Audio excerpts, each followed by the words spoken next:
Hello and welcome back. This is Transmedia Storytelling from Mythology to Marvel, Lecture 6. Extensible Character Design. And this is part 1 of 2, so bear with me. Uh, what is an extensible character design?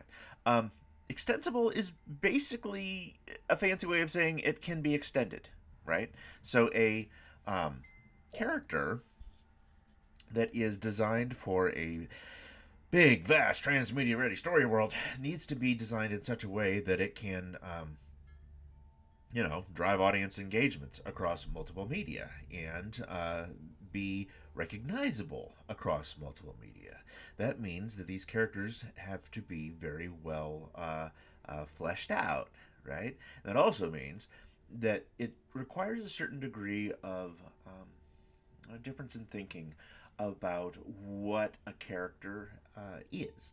So, in traditional storytelling, for traditional movies, traditional books, and so on and so forth, if you very frequently just start with a regular character, right? And you can build a whole story out around one character.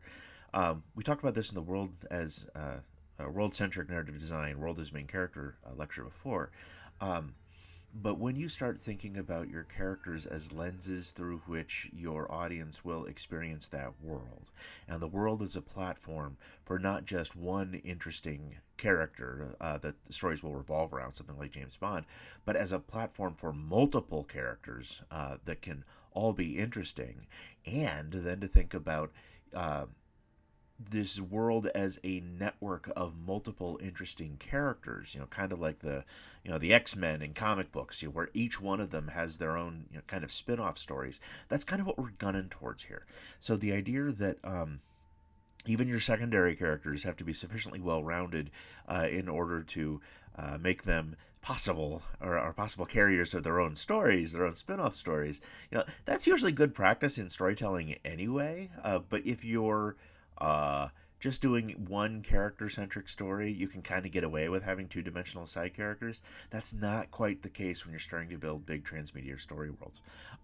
So these vast story worlds must support a wide range of characters, which exhibit multiple alignments and multiple classes to appeal to multiple audiences. So thinking about your characters in sort of character types, character classes, kind of the same way that you do in something like Dungeons and Dragons, will help you to think through how those characters might stand in relation to each other, how they might react to each other, how they see the world differently. Going back to that idea of multiple story divergences from reality, looking at how those characters react to that central divergence from reality in different ways can give you some really powerful characters. And characters for vast story worlds must also be designed to flow across multiple media, so they must be recognizable across multiple media. So that changes the way that you think about the attributes that you assign to your characters. If you have characters that are almost identical in the way that they look, then it's going to be really hard to tell them apart when you start dealing with something in what's called reduced figuration, or caricatures in things like comics. But we'll come back to that in a minute. So again, this idea that when you develop a big transmedia ready story world, it should be world centric. You're thinking about developing the rules of that world as a platform for multiple characters first, right? However, that does not mean that the stories that you tell in that world shouldn't be character driven. So when you have a story that is, so these kinds of stories tend to be either character driven or plot driven, right? And character driven is mostly this idea of a story that unfolds based on what a character chooses to do and the way that multiple character choices naturally emerge into conflict with one another, right? And this is the basic, through line of most storytelling. Those kind of character-driven stories are usually better stories. They're more engaging when you are watching this really interesting character, make really interesting decisions, and you are more deeply engaged to see what happens next. These kinds of more deeply engaging stories thus make the entire story world, more engaging and thus more memorable. So, going back to that, right? A character-driven story follows a memorable character along a journey.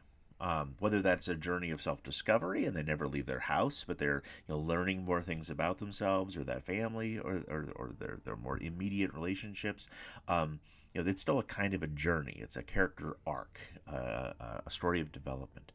Um, those kinds of character arcs represent a significant transformative growth that happens along those kinds of journeys, whether it's the big action adventure thing like Lord of the Rings or a more intimate story. But the way that the character changes over time is frequently reflected in the kinds of decisions that they make. So the decisions that a character makes at the beginning of that kind of a story are probably not, or at the very least should probably not, be the same kind of decisions that they make at the end. If they're making the exact same kind of decisions at both the beginning and the end of the story, they haven't grown very much, right?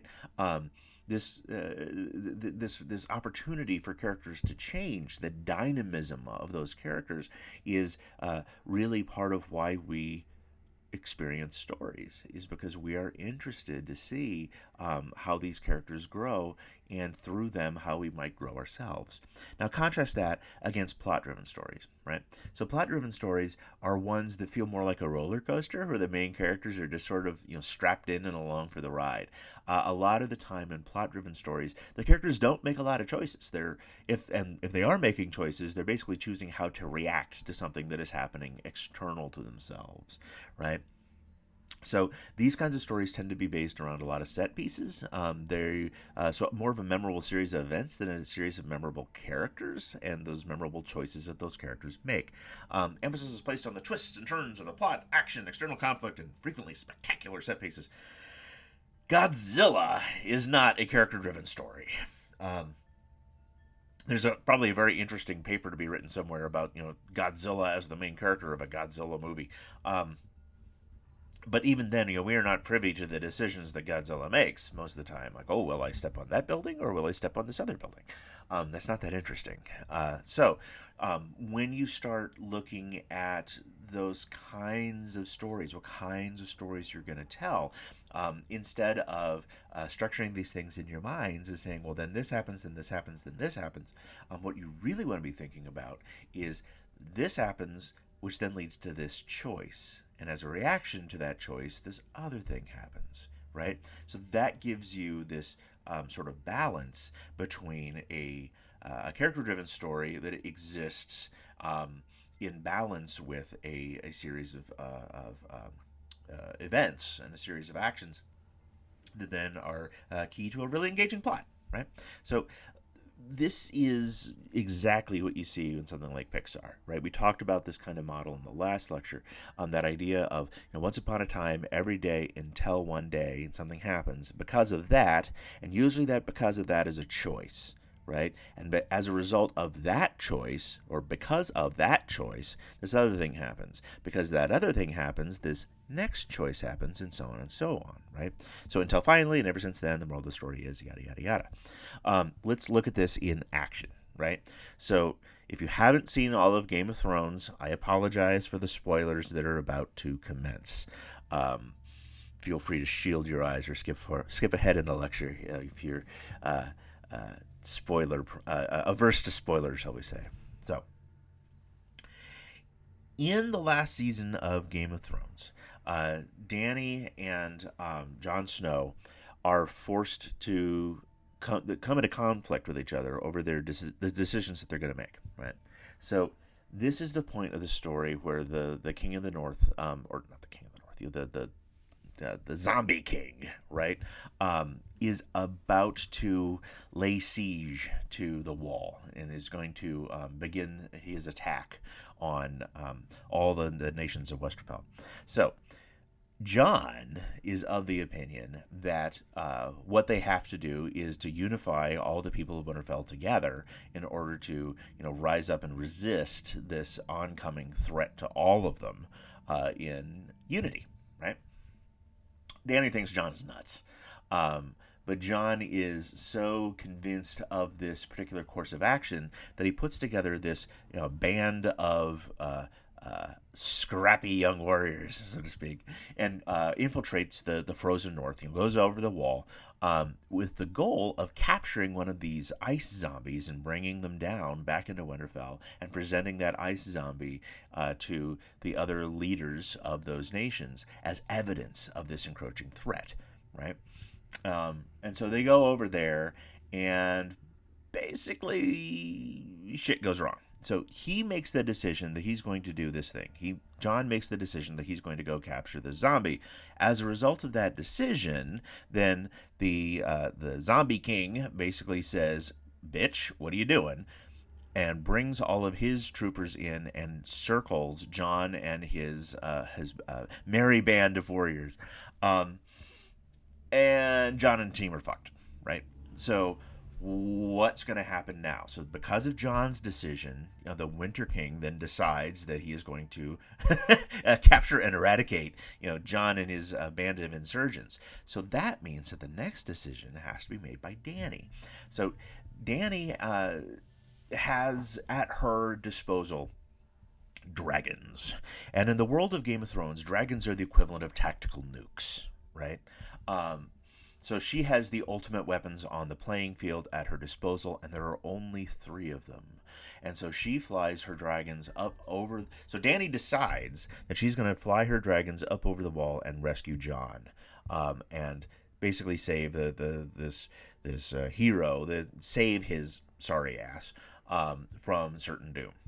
Okay? Now, the problem with that is because of that decision, then the Winter King successfully kills one of the dragons. And the other thing is that the Winter King has the ability to resuscitate the dead. And that means that because of Dany's choice, which is a direct result of Jon's choice, now the Winter King gets the magical choice to raise himself up a zombie dragon. So now, as a result of our heroes' questionable choices, the villain now has the equivalent of a tactical nuke of his own. Right? Which basically means that all the rest of Winterfell and all the rest of our heroes basically say, shit! Right? And chaos ensues. This is an example of it's a good plot, right? As a story goes, it's the kind of thing that makes us want to say, "Oh God, what's going to happen next? What's going to happen next? What's going to happen next?" But each of those "what's going to happen next" moments is a direct result of a character's decision, and those character decisions are themselves the result of the kind of character philosophies that each of these people have, right? So if a character makes a decision on screen or on paper or whatever, if a character makes a decision, that decision had better damn well be understandable by the audience. If a character is suddenly making decisions that is not in keeping with what we know about that character, that's literally what we mean when we say that they're acting out of character. So, one of the greatest criticisms that was lobbed against the Game of Thrones writers there in its last season was that a lot of the characters were actually making decisions that were not in keeping with what we knew about those characters in the seasons prior. So when you start designing these kinds of characters to exist in these kinds of worlds, part of the key here is to be able to put yourself in their minds enough that you can understand what kind of actions that they will make, and to telegraph that clearly enough to your audiences that they themselves will be able to anticipate the kind of decisions that those characters will make, right? That's why some of the best stories are they capture moments in which it's like the unstoppable force meets the immovable object, right? Where you have these characters that are so clearly well defined that they have very clear codes of honor or very clear behavioral patterns established. And you can see the conflict coming between them a mile away. And watching those conflicts happen or watching what happens as they clash, I mean, those are the popcorn moments that emerge out of these kinds of stories. So keep that in mind as you're starting to sketch all this stuff out. Let's go back for a second into what I was saying about decision, reaction, decision, reaction. This is a model that is best described by Deborah Chester in her book, The Fantasy Fiction Formula. And she describes this as a series of scene, sequel, scene, sequel, scene, sequel, right? So a scene, the beginning scene, is that sort of catalyst motion. It's that call to action that we talked about in the Campbellian hero's journey. So that initial divergence from the ordinary world of that story world, right? And again, do not confuse the central deviation from our reality that sets up the general rules of this world versus the central deviation from reality of their reality that kicks off the story, right? So the existence of the Force in Star Wars is arguably the central deviation from our reality that sets up the story of Star Wars. The arrival of the droids on Tatooine into Luke Skywalker's life is the divergence from Luke's ordinary world, the divergence from Luke's ordinary reality that kicks off Luke Skywalker's story. So you begin with that kind of a catalyst, right? After setting up the ordinary world, doing a little bit of scene setting. Then there's that first catalyst, and then your characters have to decide what they're going to do about it. So the scene is the catalyst. The sequel is that moment of reflection and decision, right? It's where they figure out, okay, what's next? So that beat where Luke Skywalker says, "Oh, that hologram of this intriguingly hot princess that may or may not look kind of like me for unknown reasons. I better take you to go see Obi-Wan Kenobi." That's a decision, right? That is that moment when Luke reflects as to what has just happened and then makes a decision as to what's going to happen next. So that next action is when Luke takes the droids to go see Obi-Wan. As a consequence of that action, then he is presented with more information about who his father was and about his father's role in the rebellion. And what Obi-Wan doesn't tell him is his father's role in the Empire, but that's later storytelling. Anyway, so scene sequel, right? So there's the next scene is the action and consequence as a result of the decisions that were taken in the previous sequel. As a result of that scene, another sequel is set up where they have to make another decision. As a result of that decision, then there's another action or consequence, and so on, and so on, and so on.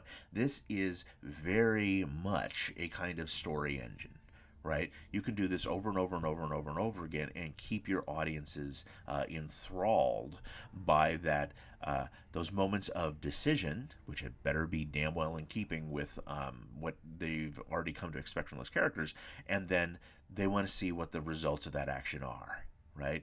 And then they want to see how that character reacts to those actions and what kinds of decisions they make next, and so on, and so on, and so on. This particular approach is very clearly the formula that Jim Butcher uses when writing the New York Times best-selling series, The Dresden Files. I'm actually a fan of the Dresden Files. I think they're a hell of a lot of fun. And I found Chester's book through Butcher because, as it turns out, Chester was the woman that taught Butcher in his writing classes. And so Butcher points very clearly to this approach as what he uses in his storytelling. And it very clearly works. So a similar setup is what we see, as I demonstrated before, in Game of Thrones. Right? So to have those kinds of multiple characters that all have their own particular clear codes of honor, their clear behavioral patterns, and setting those up for clashes. In some cases, those are romantic. In some cases, those are barbaric. But in every case, those interactions of those characters are very much that kind of immovable object meets the irresistible force, sort of thing. And out of that falls great storytelling.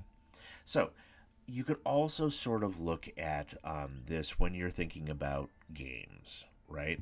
Because in especially in games, that notion of choices is very much at the beating heart, at the center of what makes those kinds of games work. So Astrid Ensslin wrote this fantastic book called Literary Gaming, which places story-centric games, like role-playing games and so on and so forth, on a spectrum. And what Ensslin starts to argue is that you can see these as either games that have a high degree of storytelling and a low degree of interactivity, versus, and those are things like, Metal Gear, right? So that there's a high degree of interactivity as you're running around and shooting dudes, but there's very little interactivity at the level of affecting the outcome of the story. Those kinds of stories those kind of games are referred to as being on rails, as sort of a reference to the kind of roller coaster plot driven stories like I was talking about before. But it's also indicative of, or representative of, the kind of experience you would get when being on a theme park ride like Pirates of the Caribbean or the Haunted Mansion at Disneyland. So those kinds of stories where the story unfolds around the player with no change depending on what the players are doing.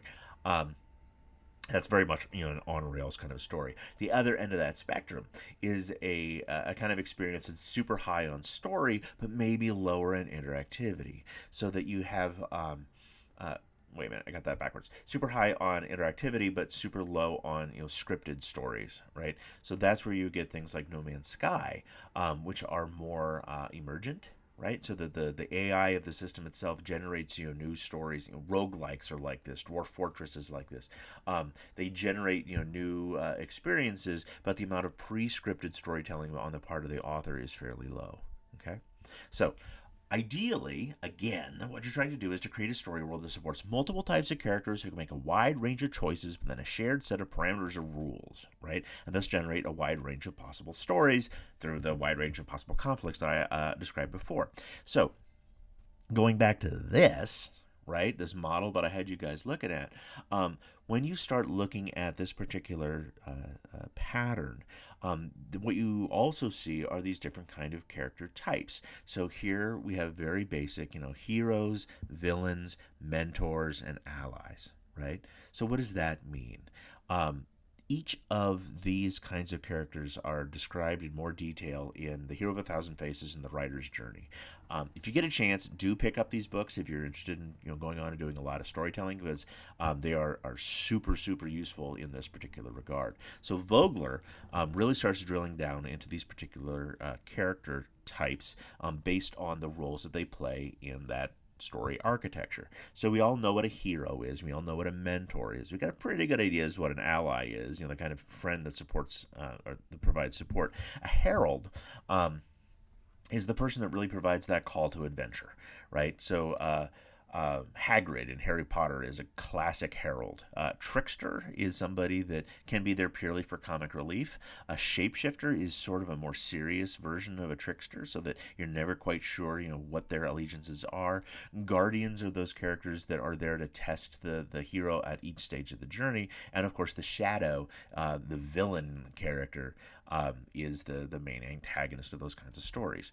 So note that there's no prize, love interest, or damsel in distress character type in this kind of model. Just having a character that is there as somebody else's objective is highly degrading and super superficial, right? Knock that shit off. Now, let's go back to that for a second. So, heroes are the audience's personal tour guide, right? Every time you have a story that has a particular character, that is the lens through which you're going to experience the world. That's basically the hero of your story, right? New world will be so different. Whatever skills the hero used previously will no longer be sufficient, so they have to learn new ones in this kind of new adventure that they set out on. Mentors are the ones that are providing the heroes with those new skills that they're going to need to survive. They're teachers. I am your mentor. So we as your mentors provide you with new learnings. We provide you new equipments, and so on and so on and so on. Allies or friends. These are the supporting characters. These are the ones that may provide additional skills that the main character may not have, such as the ability to hack into a room and so on and so forth. Like I said, heralds are the ones that provide that initial call to adventure. Tricksters are the comic relief of the story. Shapeshifters could be allies or enemies based on what's happening in the story. They also tend to add intrigue because you're never quite sure exactly what side they're on. Guardians are the testers, and the shadows are the villains.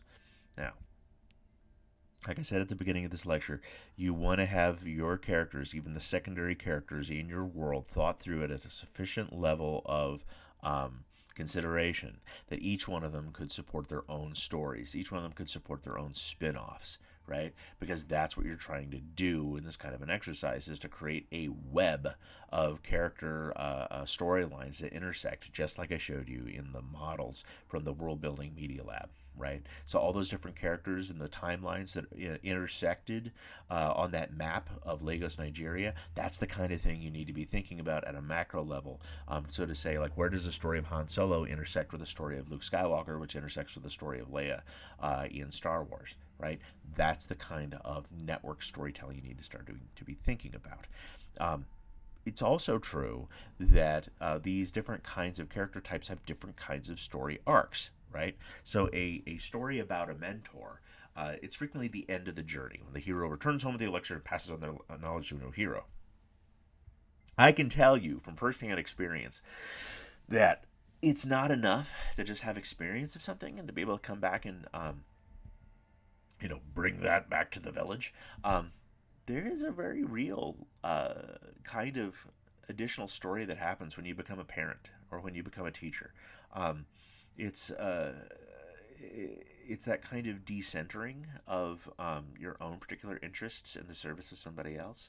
It is struggling with, excuse me, um, the your role in society. It's as we saw with Luke in the new Star Wars trilogy. It's grappling with what happens when you fail and taking responsibility for what happens when you fail, and how you decide to react to that sort of thing. So Luke's decision to take himself into exile when he failed Kylo Ren, or Ben Solo at the time, I guess I should say, is itself a kind of story. And that redeeming arc that Luke has there in those movies where he sacrifices himself, spoilers, in order to save the rest of the universe, that is a very rich story. And so you could totally do a retelling of the new trilogy purely from Luke's point of view. Now, the allies, Hermione and Ron and Harry Potter, this is very much the kind of role that they play. But if you do this well, they should not just serve as tools or sidekicks to your main character. They should have their own desires. They should have their own wants and needs. The romantic relationship between Hermione and Ron in the Harry Potter universe always felt sort of unearned and sort of odd, because why would Hermione choose to go with Ron instead of the very clear hero of Harry? Um, and if their particular stories had been more well developed, if those characters had been more well developed in those stories, so that the reader came to understand, why Hermione made those kinds of decisions, that would have made for a much better story. So, J.K. Rowling, yes, I'm giving you notes, J.K. Rowling. Take that for what it's worth. Harold's Journey, like we talked about before. Rubius Hagrid, R2D2, Gandalf, Bilbo Baggins. What journey are they on that they are there to kind of trigger these journeys in others? So, is the 3, 2, 1. Is Harry the only person that Hagrid has ever gone to recruit for Hogwarts? I don't know.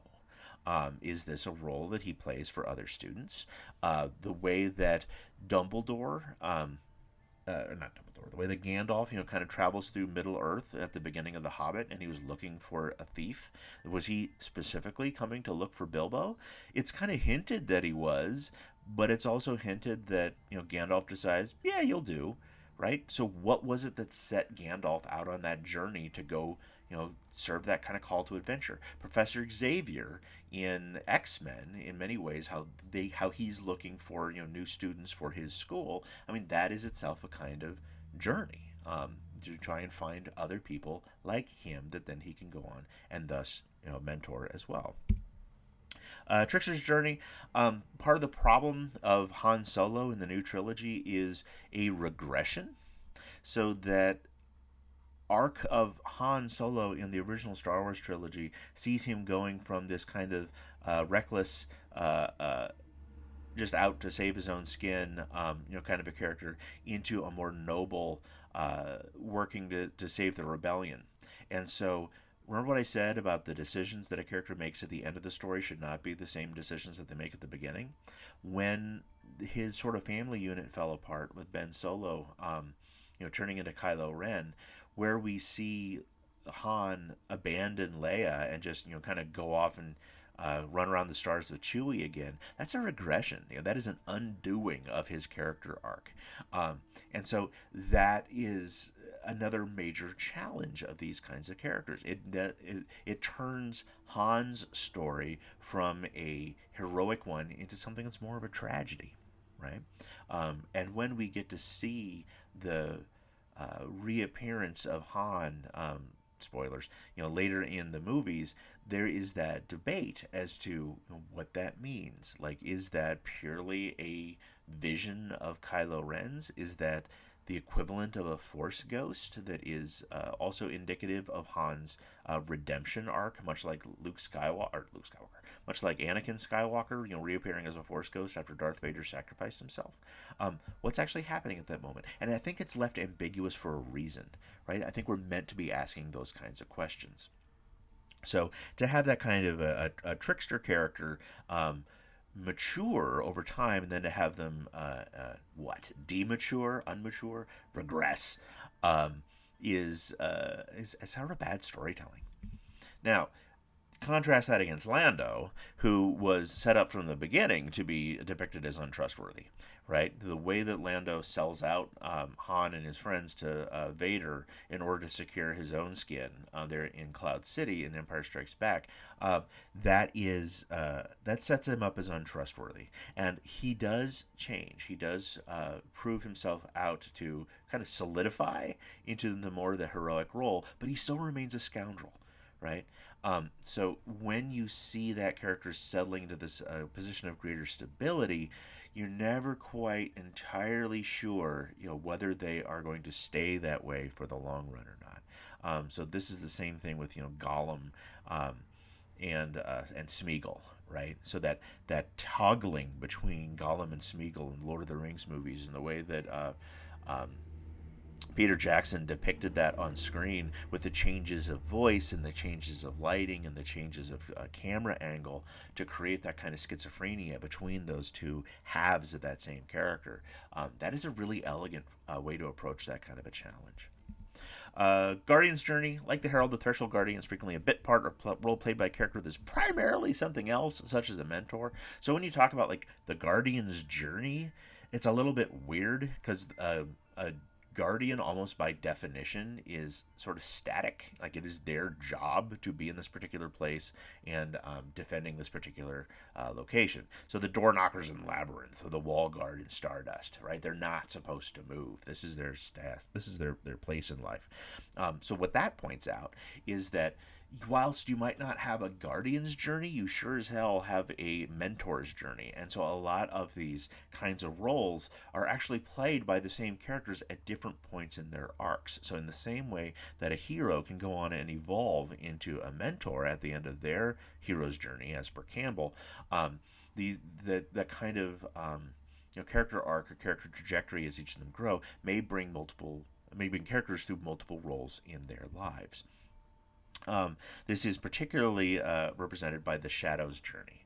So, a Shadow's journey very frequently mirrors the journey of a hero, but they make the wrong choice, right? So, as such, the story of Anakin Skywalker is a tragedy. It is a cautionary tale about surrendering to your own internal demons.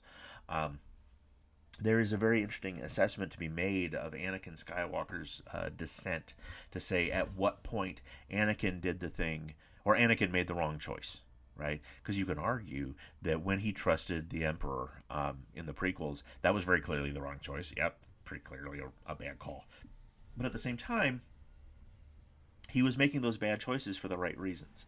And so you can have a very straightforward sort of a Shadow's tale where somebody is constantly motivated by greed or self-interest, motivated out of hate or resentment, whatever those kinds of negative forces are.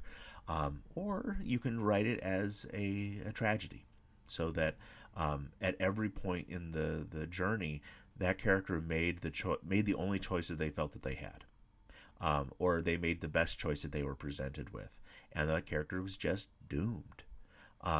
The doomed tragic character is a not uncommon trope in literature, shall we say.